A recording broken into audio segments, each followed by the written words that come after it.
Sexto informe de gobierno del presidente Peña Nieto y hoy un mensaje político desde Palacio Nacional. ¿Será el último que dé un presidente priista? De esto vamos a hablar, esto es lo que vamos a analizar hoy en Opiniones Encontradas. Muchas gracias por estar con nosotros en este programa en el que todas las ideas se pueden cuestionar siempre que se debatan. Soy José Buendía, le dejo mi Twitter, José Buendía MX, y si me acompaña, vamos rápido a ver algunos datos para iniciar directamente aquí con nuestra discusión y el análisis con tres legisladores de distintas fracciones parlamentarias.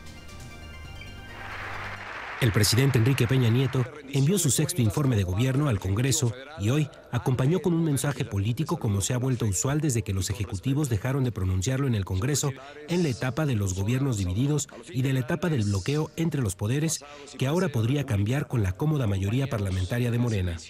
El mandatario cierra su ciclo sexenal en medio de la peor aprobación de un jefe de Estado de la historia reciente, que se expresó en la derrota de su partido en las urnas el pasado 1 de julio y el cuestionamiento a las reformas estructurales que marcaron el éxito de la primera mitad de su administración. En efecto, Peña Nieto consiguió a través del acuerdo con las dirigencias del PAN, PRD y PRI en el Pacto por México destrabar reformas atoradas en los pasados gobiernos por la oposición en el Congreso, fundamentalmente la reforma educativa y la energética que quitó a Pemex el monopolio de la exploración de petróleo, así como la de telecomunicaciones que abrió el sector a una mayor competencia. En un sexenio de claroscuros, la segunda mitad de la administración, empañada por la irrupción de escándalos sobre casos de corrupción en el entorno de su familia y miembros de su gobierno, erosionó credibilidad, pero sobre todo la crisis de derechos humanos que emergió de la matanza de estudiantes de Ayotzinapa en Iguala, que precipitó la confianza en el gobierno y particularmente en las instituciones de seguridad y justicia. Su gobierno deja una situación macroeconómica estable y un país con tasas de crecimiento superiores a otros de América Latina, aunque bajas, al mismo tiempo que registró un importante incremento del gasto público, año con año por encima de lo aprobado por el Congreso, y una considerable elevación de la deuda externa hasta niveles históricos. En los últimos días, logró cerrar un acuerdo comercial con Estados Unidos en la renegociación del TLCAN, aunque sin Canadá, que ha sido bien recibido hasta el momento por los mercados porque resta incertidumbre al futuro económico del país. Posiciones. En un mensaje, Peña Nieto destacó las reformas de su gobierno y afirmó que persisten rezagos y desafíos que no se lograron superar. Aseguró que su administración trabajó para erradicar el problema de la corrupción. Respondimos para desterrar la corrupción de la vida pública en el Sistema Nacional Anticorrupción, el Sistema de Transparencia y la Ley de Mejora Regulatoria. Respecto a la seguridad, aceptó que no alcanzamos el objetivo de recuperar la paz y la seguridad para los mexicanos en todos los rincones del país. El líder de Morena en el Congreso, Mario Delgado, dijo que o estamos en la noche de los cínicos o hay partidos que no entendieron el mensaje. Se necesita poca vergüenza para decir aquí que por décadas han servido al país cuando se han servido del país y lo han saqueado. Entregan un país en ruinas. El senador Dante Delgado, en representación de Movimiento Ciudadano en el Congreso, ofreció los votos de su partido a la bancada de Morena y en específico al presidente electo Andrés Manuel López Obrador para que se aprueben las iniciativas que prometieron en campaña, y este fue abucheado.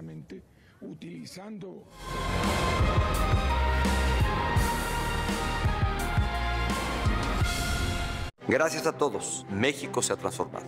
Hoy tenemos mejores maestros, mejores escuelas y mejores contenidos. Más de 200,000 maestros obtuvieron plazas y promociones por evaluación.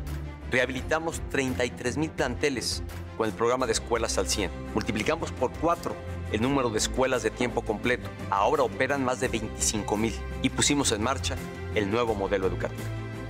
Unidos haremos que lo bueno siga contando. Sexto informe, Gobierno de la República. El vello facial es un problema para las mujeres de todas las edades y retirarlo es muy doloroso. Hasta ahora, presentamos Flawless, el toque dorado en depilación de Finishing Touch, la marca número 1 en belleza. Flawless está diseñado para ser discreto. Por dentro se encuentra la más alta tecnología alemana que remueve el vello instantáneamente y sin dolor, con una precisión microscópica. Con un cabezal enchapado en oro de 18 quilates, es hipoalergénico, suave en todos los tonos y tipos de piel. Flawless es la forma más rápida, fácil y sin dolor de eliminar el vello facial indeseado.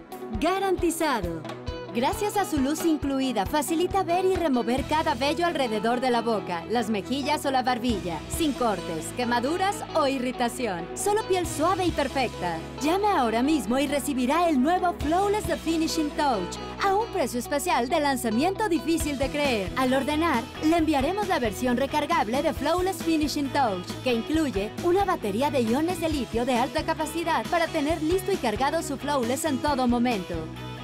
También le enviaremos sin costo adicional el cable USB para que lo pueda recargar en cualquier lugar. Y eso no es todo. Al ordenar, le incluiremos completamente gratis un cabezal de alta precisión adicional para que goce los beneficios de su Flawless Finishing Touch por mucho más tiempo. Pero espere, si es una de las primeras 50 personas en llamar, no le enviaremos un cabezal, sino 2. Así es, 2 cabezales de alta precisión completamente gratis con su orden. Y eso no es todo. Si llama en este momento, le duplicaremos la oferta. Así es, al ordenar, no le enviaremos 1, sino 2 sistemas completos de Flawless Finishing Touch, recargable con cable USB y 2 cabezales de regalo. Así es, 2 sistemas Flawless por el mismo precio sensacional de lanzamiento. No deje pasar esta oferta de Flawless by Finishing Touch al 2x1 y ordene su Flawless Finishing Touch ahora.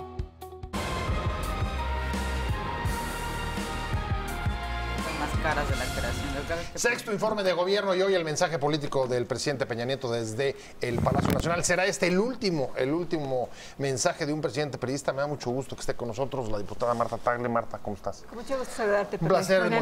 Movimiento Ciudadano, Gaby Cuevas de Morena. ¿Cómo estás, Gaby? Un Muchas placer gracias tenerte por la como invitación siempre. Y pues también saludo aquí a mis compañeros. Jorge Luis Preciado, diputado de Acción Nacional. ¿Cómo estás? Gracias por la invitación y bueno, con amigas de hace mucho rato desde el Senado. Y que además van a seguir los próximos 3 años. Vamos a hacer la secundaria, dicen que el Senado es la primaria de los 6 años y luego la secundaria de 3. Está bueno. Mientras Marta, no nos portemos como secundaria. Arranco contigo. Esa es la pregunta. A ver, tienes el último informe después de la derrota más estrepitosa que ha tenido un presidente de la República yo creo que en la historia. Pues yo creo que ¿será el último presidente periodista que da un era, informe sí. de gobierno? De esta era, sí, definitivamente creo O sea, que de antes de la Cuarta Transformación. Antes de la Cuarta Transformación. Ajá. Yo creo que sin duda el mensaje del 1 de julio fue muy claro, contundente. Hay una apuesta muy clara contra este régimen, en particular que lo representa totalmente Enrique Peña Nieto. O sea, estos últimos 6 años de Enrique Peña Nieto condensan todo este enojo y malestar ciudadano que se venía cargando durante muchas décadas de las apuestas hacia la democratización del país, y en ese sentido Enrique Peña Nieto, además de que dilapidó durante estos 6 años Tu informe de gobierno y hoy el mensaje político del presidente Peña Nieto desde el Palacio Nacional. ¿Será este el último mensaje de un presidente periodista? Me da mucho gusto que esté con nosotros la diputada Marta Tagle. Marta, ¿cómo estás? Con mucho gusto saludarte. Un placer. Buenas Movimiento Ciudadano, Gaby Cuevas de Morena. ¿Cómo estás, Gaby? Un Muchas placer gracias tenerte por la como invitación siempre. Y pues también saludo aquí a mis compañeros. Jorge Luis Preciado, diputado de Acción Nacional. ¿Cómo estás? Gracias por la invitación y bueno, con amigas de hace mucho rato desde el Senado. Y que además van a seguir los próximos 3 años. Vamos a hacer la secundaria, dicen que el Senado es la primaria de los 6 años y luego la secundaria de 3. Está bueno. Mientras Marta, no nos portemos como secundaria. Arranco contigo. Esa es la pregunta. A ver, tienes el último informe después de la derrota más estrepitosa que ha tenido un presidente de la República yo creo que en la historia. Pues yo creo que ¿será el último presidente periodista que da un era, informe sí. de gobierno? De esta era, sí, definitivamente creo O sea, que de antes de la Cuarta Transformación. Antes de la Cuarta Transformación. Ajá. Yo creo que sin duda el mensaje del 1 de julio fue muy claro, contundente. Hay una apuesta muy clara contra este régimen, en particular que lo representa totalmente Enrique Peña Nieto. O sea, estos últimos 6 años de Enrique Peña Nieto condensan todo este enojo y malestar ciudadano que se venía cargando durante muchas décadas de las apuestas hacia la democratización del país, y en ese sentido Enrique Peña Nieto, además de que dilapidó durante estos 6 años con la popularidad con la que llegó y con este tema de las reformas estructurales, llegó un momento en que el declive lo llevó al grado en el que hoy 1 de julio cambió todo. Y sin duda va a ser el último presidente de esta naturaleza, porque me parece que independientemente de lo que pase a partir de ahora, también esto pone en entredicho el sistema de partidos, ¿no? Entonces, también hay una severa crisis de partidos y a partir de ahora las cosas que se construyan y se escriban van a ser diferentes. Y es sin duda el último presidente de un sistema político que hasta este momento ha demostrado ser corrupto y queda impune, que ha robado, que ha dejado a la ciudadanía muy enojada y que además sigue sin entender, ¿no? O sea, Gaby Cuevas, sí, el último presidente de una era, dice Marta, y además dice, no solamente ha sido un tema de él, sino una acumulación, digamos, de insatisfacciones de los últimos gobiernos, incluidos los dos panistas que lo precedieron. ¿Coincides o difieres? Pues mira, creo que en el lenguaje priista, donde las formas y el fondo básicamente cuentan por igual, si revisamos la forma de hacer política de estos últimos décadas, es la forma en la que México se construyó, no solo el México de la alternancia, me parece que es el México contemporáneo que se construyó en función de partidos que nunca tuvieron una relación muy claramente definida con el poder y donde se enquistaron en el poder dejando fuera a la ciudadanía, dejando fuera a la gente, a las organizaciones.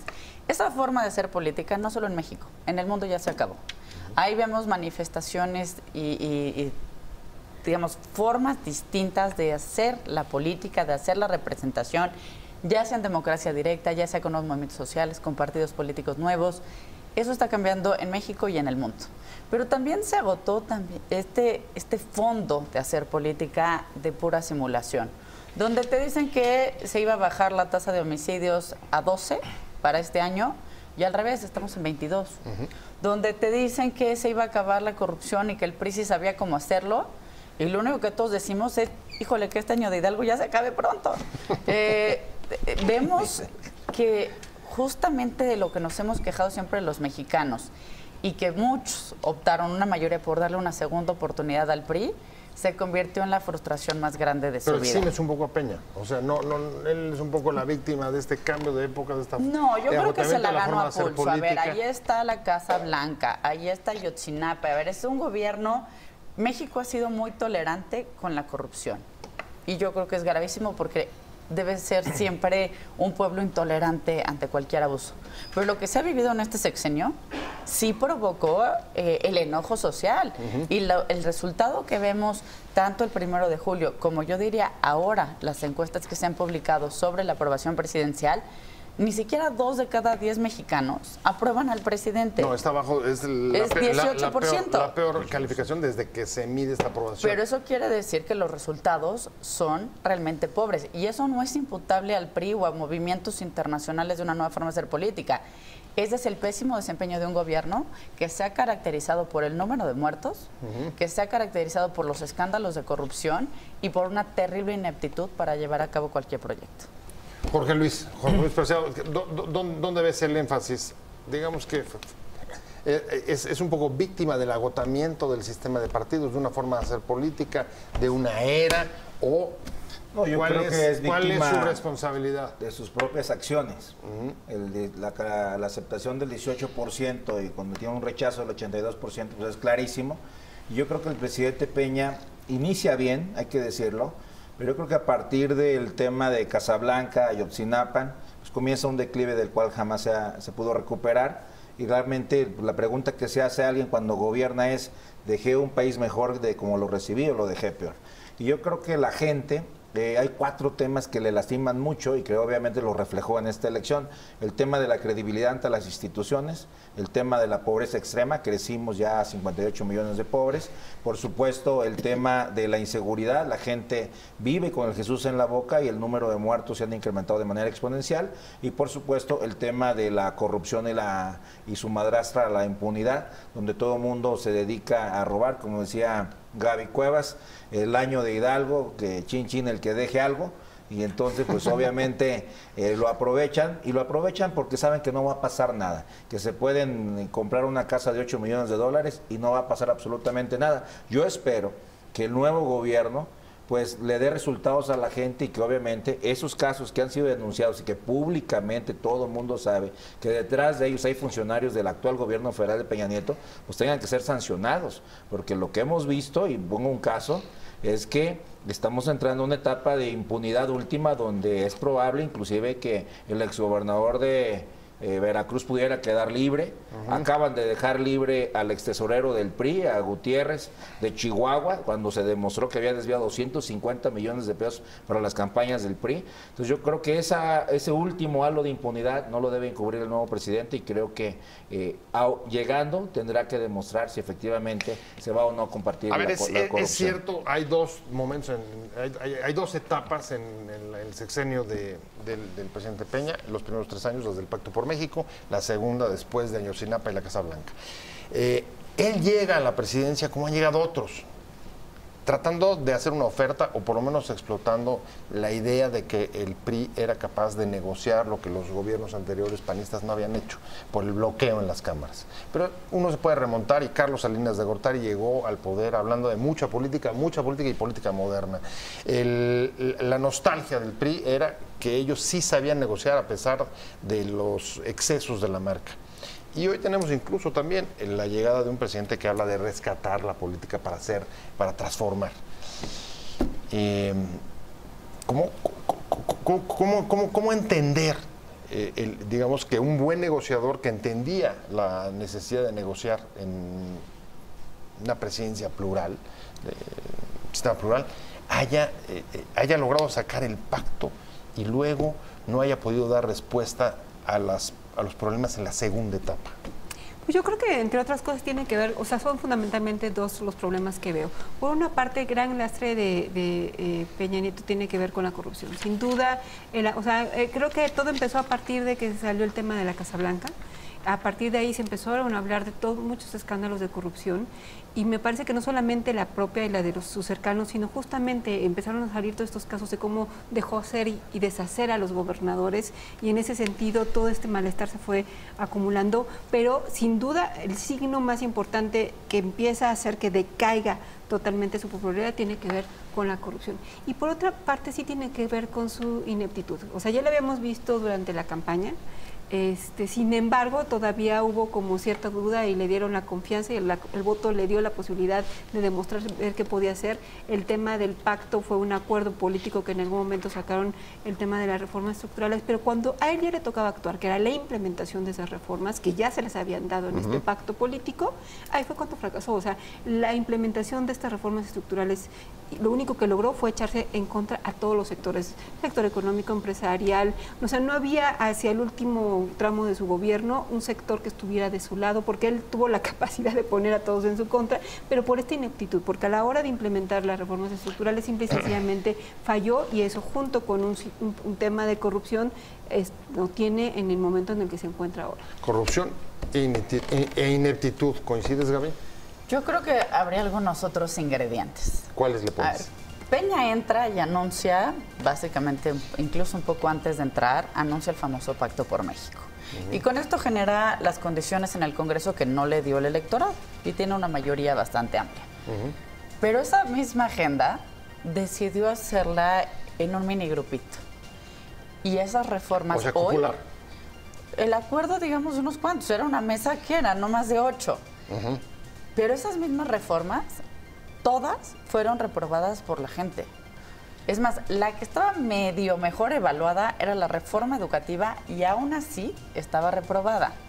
Lo que marcó el gobierno de Enrique Peña desde el principio fue un divorcio con la gente. Y eso fue literalmente desde el día 1. Otro tema que me parece muy importante es un gobierno que se vendió en su campaña como nosotros sí sabemos cómo hacerlo, por lo que se ha marcado es por una profunda ineptitud. En parte sí por la corrupción, pero también creo que por una gravísima frivolidad. Este gobierno no nos vamos a acordar de los trenes, porque uno se canceló por corrupción y el otro nada más no se puede terminar porque no sabemos la explicación, que es el de Toluca. Está otra vez retrasado. Pero lo que sí nos vamos a acordar son de socavones. No nos vamos a acordar de negociaciones internacionales, pero sí nos estamos acordando de la torpeza de traer a Trump a nuestro país. Claro. Es decir, fue un gobierno con una falta de tacto, con una falta de oficio, que no habíamos visto en mucho tiempo. Y eso fue acelerando el divorcio con la gente. El diagnóstico de la propia Claudia Ruiz Massieu es muy fuerte. Regreso contigo, Jorge. Hablando del mensaje político, el sexto informe de gobierno del presidente Peña Nieto. Antes de irnos al corte, se ponía sobre la mesa, José Luis Preciado, iba contigo. El diagnóstico es fuerte y un poco refleja lo que dijo Claudia Ruiz Massieu sobre la derrota que fue el gobierno de Peña Nieto. Igual que el PRI, se sedujo por el poder y se olvidó, se separó de las bases. Gaby decía, se divorció de la gente. ¿Tú consideras que ese es el diagnóstico? Mira, yo creo que es el sexto y el último, gracias a Dios, porque yo no solamente se aleja de las bases propias, se aleja de la gente. Y empezó las reformas que se le dieron, las empezaron a utilizar una camarilla para enriquecerse y favorecer con una serie de contratos en casi todas las áreas de las reformas y tratar de enriquecerse en el corto plazo. Y yo creo que esto fue lo que entorpeció realmente el fondo o la intención que tenían las reformas, tanto la educativa como energética o en telecomunicaciones. Creo que el presidente dejó hacer a su equipo, en eso coincido plenamente. Había vicepresidentes como Videgaray, por supuesto Osorio controlaba su parte del país y bueno, había un poder compartido en el cual el presidente de la República era el último en enterarse de realmente lo que pasaba. Lo que mencionaba Gaby de trenes, tuvimos el tema más grave que fue el Tren México-Querétaro, que se suspende la obra porque, escándalo internacional. porque sí, 18 empresas que concursan, 17 se retiran diciendo, oye, le entregaste año y medio la información antes a los chinos. Pero además se tiene que cancelar y hay que pagarle $500 millones a los chinos todavía. Entonces realmente sí creo que esta parte de la corrupción creo que va a ser el símbolo que no se lo van a poder quitar absolutamente. Ahora ahí tengo una duda. A ver, Gaby decía, votaron, y me parece que los demás también, votaron contra las reformas, pero votaron porque estaban mal calificadas las reformas al final del sexenio o por la corrupción que se asoció a las reformas en el caso de la energética con los contratos de Pemex, las licitaciones. ¿Cuál de las dos? ¿En realidad los mexicanos están contra el proyecto de reformas? Yo creo que ¿Sí, formalmente no. O sea, al final de cuentas la gente está por lo que le afecta al bolsillo. O sea, si esas reformas, si ellos no sabían exactamente qué consistían las reformas, pero no se aparejaba lo que te vendían en los medios de comunicación, además de estas campañas de comunicación social terribles donde parece que los ciudadanos no saben qué es lo que están viviendo, ¿no? ¿Como la última? Como la última y la anterior y cada una de esas campañas. La de cada año para difundir algo que no sucede en este país, que parece que vive él en otro planeta, tiene que ver justamente con que las reformas estructurales que se vendían no tenían nada que ver con la vida cotidiana de las personas. O sea, las personas están viviendo en violencia, inseguridad. Para cualquier persona salir de su casa es salirse, enfrentarse seguramente a violencia, a un robo, a que no encontrarte con transporte, a una ineficiencia de servicios, a una serie de cosas que te fueron molestando todos los días, deteriorando la calidad de vida. Es parte del divorcio, estar viendo un país que no era el país y que por real. otro lado estaba aquí este grupo creyendo que estaba haciendo bien las cosas o diciendo que estaba bien las cosas, total y absolutamente desconectado, porque hasta ahorita siguen viviendo en su propia burbuja. Me llama la atención la jornada del domingo, la primera plana. Peña dice, les entrego la mesa puesta al nuevo gobierno, y el nuevo gobierno dice, nos dejan un país en ruinas. O sea, una visión, están viendo dos países distintos. Es que claramente es una visión muy distinta de país. Y eso es lo que vimos también el 1 de julio. El 1 de julio vimos a 30 millones de mexicanos diciendo, quiero un país distinto al que tiene este gobierno.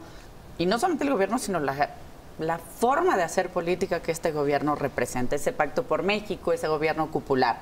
Y esos 30 millones de mexicanos, ¿qué es lo que esperan? Primero, un México en paz, un México de reconciliación, de justicia, un México en el que no te enteres todos los días de las únicas cosas que hoy reconoció no haber logrado fue la paz. Bueno, pero es que la poca autocrítica que yo vi en el informe. No requiere ni medianamente humildad. Ahí están las cifras. Este gobierno no ha decomisado ni la quinta parte de armas de lo que decomisó el gobierno anterior. Este gobierno, lejos de disminuir el número de homicidios, estamos viviendo el año más sangriento en la historia de nuestro país. A ver, vámonos a cifras incluso internacionales, porque luego no dimensionamos el tamaño de la tragedia, Pepe. Si vemos el número de personas desaparecidas en nuestro país, El único brutal. país que tiene un registro, un número más grande que nosotros es Siria. Un país en Siria guerra. es un país en guerra, un país que vive una tragedia humanitaria gravísima. México es el número 2 y no vivió un conflicto armado.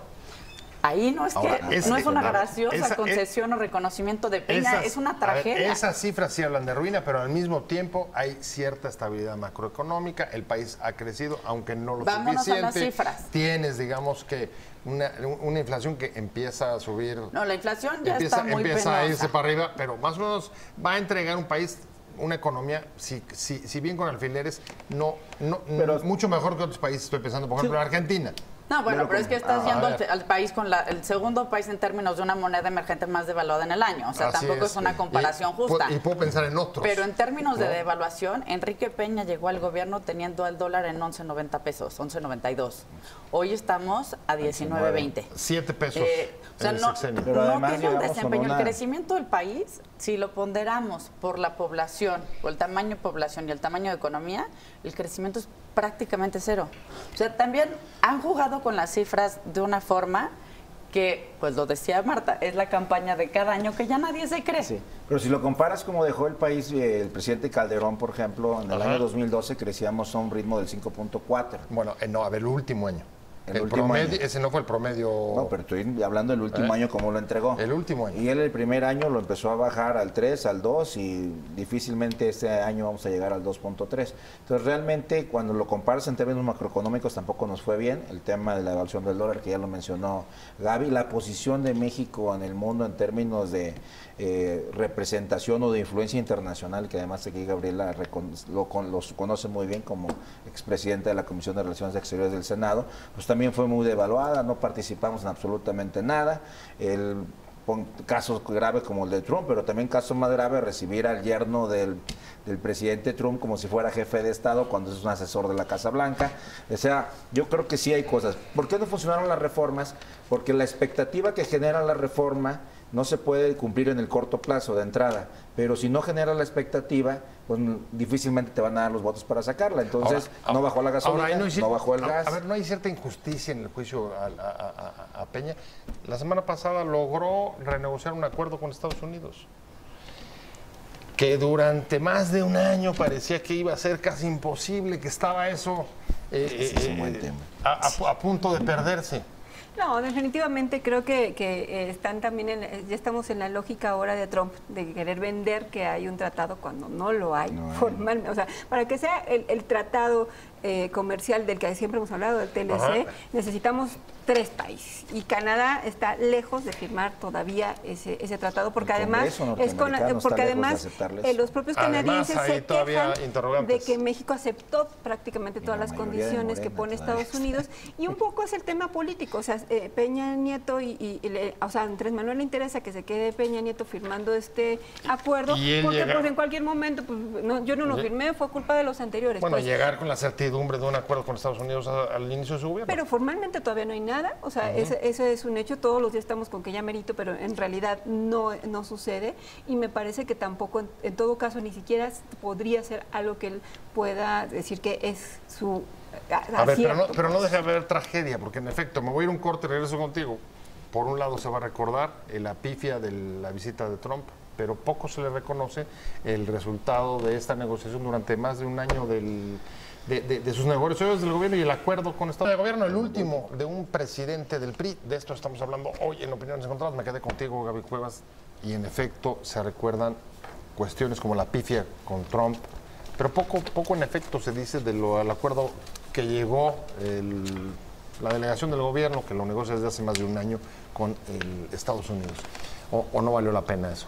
A mí me parece que la política exterior de este gobierno ha sido de gravísimos claroscuros. 2 ejemplos. Uno, la relación con Estados Unidos. A ver, hoy están hablando de un tratado, de un acuerdo que no existe. O sea, está en su mesa, se dieron la mano, lo anunció Trump, que está feliz porque le sirve rumbo a las elecciones de noviembre. En el despacho oval. No, a ver, fue un anuncio de campaña. O sea, por segunda ocasión México le organiza un anuncio de campaña a Trump, porque este anuncio no es otra cosa que el contenido de campaña. A pesar del muro y nuestras broncas, miren, sentaditos y ya logramos. A ver, revisemos los objetivos de la negociación para México desde el principio. El famoso Chapter 19 lo ganó Estados Unidos. Reglas de origen automotriz lo gana Estados Unidos. La cláusula esta de ocaso 11 de dar una terminación al tratado, pues sí cambia de 5 o 6 años a decir 10 más 6. Pero no es que no exista. Avalado por el presidente electo, y Morena. Hay cosas que todavía, pero hay cosas que todavía hoy el presidente electo tampoco ha avalado. Y ahí están las declaraciones de SEADE diciendo, a ver, nosotros no vamos si no es un tratado trilateral.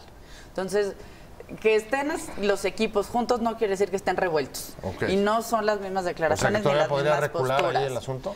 Nosotros lo que apostamos es a subir a Canadá. Entendemos que con Canadá hay una amistad histórica, hay también profundas coincidencias. No es lo mismo negociar a 2 que a 3. Estratégicamente sí es distinto, pero bueno, en esta relación con Estados Unidos hay una bipolaridad absoluta. ¿Dónde está la cara del gobierno para hablar de DACA? Para hablar de las familias que han sido separadas. Ahora la relación con Estados Unidos es estrictamente comercial. Pues sí, porque es en lo único que han dicho que hay algo que presumir, pero en todo lo demás ha sido un desastre y ahí están las cifras que no mienten, ahí están las historias de familias separadas. Vamos rapidísimo otro caso de claroscuros. La relación con la ONU. Déjame ir a la recta final. Ahorita si quieres cerramos con la ONU. Jorge Luis, me quedan 4 minutos. ¿Tú cómo valorarías y cómo calificarías este gobierno? Yo creo que ¿Cuál sería tu sentencia? Mi sentencia, yo creo que es uno de los gobiernos más desastrosos de la historia. Le está haciendo nuevamente la campaña Trump. Por supuesto, hace 2 meses teníamos niños enjaulados y hoy somos los grandes amigos y grandes socios abrazados en la Casa Oval. No se tocaron temas de migración, temas de tráfico de armas, tema de tráfico de drogas, no tocamos temas del respeto a la relación bilateral. Estados Unidos... nos separan 3.209 kilómetros de frontera con ellos, somos la panza, tiene una herida en la panza y no nos reconocen todo lo que hacemos por ellos. Yo creo que... ¿En eso está contribuyendo también la división de la oposición, la crisis de los partidos? Yo creo que los partidos necesitan unificar un criterio para enfrentar la posición con los Estados Unidos y, por supuesto, coincido en el tema del Tratado de Libre Comercio. Están tratando de refrendar su mayoría en noviembre. Si no lo logran, este tratado no le veo mucho futuro. Y, por supuesto, pues también vamos a ver cómo se comporta la mayoría en el Senado. La nueva mayoría en el Senado a partir de este mes de septiembre respecto al Tratado de Libre Comercio, a ver si realmente hay un análisis o solamente va a ser de trámite. El juicio de Marta Tagle. Bueno, pues yo sí puedo decir que el gobierno de Enrique Peña Nieto ha sido de los peores, el peor, ¿no? Pero desafortunadamente cada sexenio me sorprendo. Entonces espero que este sea el último peor sexenio, porque realmente el país ha fundado muchas expectativas nuevamente en estas nuevas elecciones. Me parece que es bien importante poner esto, porque al final de cuentas es nuevamente una oportunidad que da la ciudadanía de que las cosas cambien, ¿no? Y hay demasiadas expectativas que hay que cumplir. Y si no vemos que los temas fundamentales tienen que ver como combatir la corrupción, la impunidad, garantizar la seguridad, pero no con base a declaraciones personales, sino fortaleciendo las instituciones, dándonos instituciones democráticas y dejando el andamiaje para lo que sigue, vamos a seguir siendo, desafortunadamente, un país que nos estemos lamentando cada sexenio que pudo haber sido el peor sexenio y no cambiar las cosas. Creo que la ciudadanía ya no aguanta más eso. El incomprendido, que decías. No queremos otro incomprendido en 6 años. ¿Cuál es tu juicio, Gaby? Yo creo que sí hay algo bueno que nos deja el sexenio de Enrique Peña. Y es una ciudadanía mucho más atenta a lo que sucede. Una ciudadanía que no está dispuesta a volver a tolerar abusos. Que ya sabe que puede ir a votar y cambiar la historia del país. Una ciudadanía que entiende que debe involucrarse en los asuntos de su comunidad. Es tanto el enojo, es tanta la impotencia, es tanta la impunidad que hemos visto, que eso me parece que sí nos ha hecho unos mexicanos mucho más conscientes y exigentes. Eso no va a bajar. Esa tensión y esa vigilancia, dice, se va a mantener con el gobierno de López Obrador. Hay una mezcla. Este enojo, el 1 de julio, se transformó en muchísima esperanza. Si no, la gente no hubiera salido a votar. La gente no vota únicamente por el hígado, también vota deseoso de un cambio y ese fue el resultado. Ese ánimo de decir, a mí no me vuelve a pasar lo mismo, me parece que va a seguir ahí. Hoy México es un país con gente más consciente, más involucrada y que tiene muchas ganas de transformar el país. O sea, no es porque Peña lo haya querido, pero sí es porque lo provocó. Fue, como dicen a veces ahí, incluso hasta desenlaces no deseados o consecuencias no deseadas. Ya me voy. La verdad es que les agradezco mucho esta mesa, muy buena mesa, muchas gracias. Marta Tagle, muchas gracias. Diputada de Movimiento Ciudadano, muchas gracias por haber estado con nosotros. Gaby Cuevas, como siempre. Muchas gracias por la invitación. Diputada de Morena, muchas gracias por venir con nosotros. Jorge Luis Preciado, diputado del PAN, que tengan una buena legislatura. apenas arrancando. Ya iremos viendo cómo se va desarrollando. Muchas gracias a los tres, pero sobre todo muchas gracias a usted por haber estado con nosotros en Opiniones Encontradas. Lo veo aquí mañana 7 de la tarde desde Ciudad Imagen. Que le vaya muy bien, tenga una buena tarde. Cuidado con la lluvia que por varios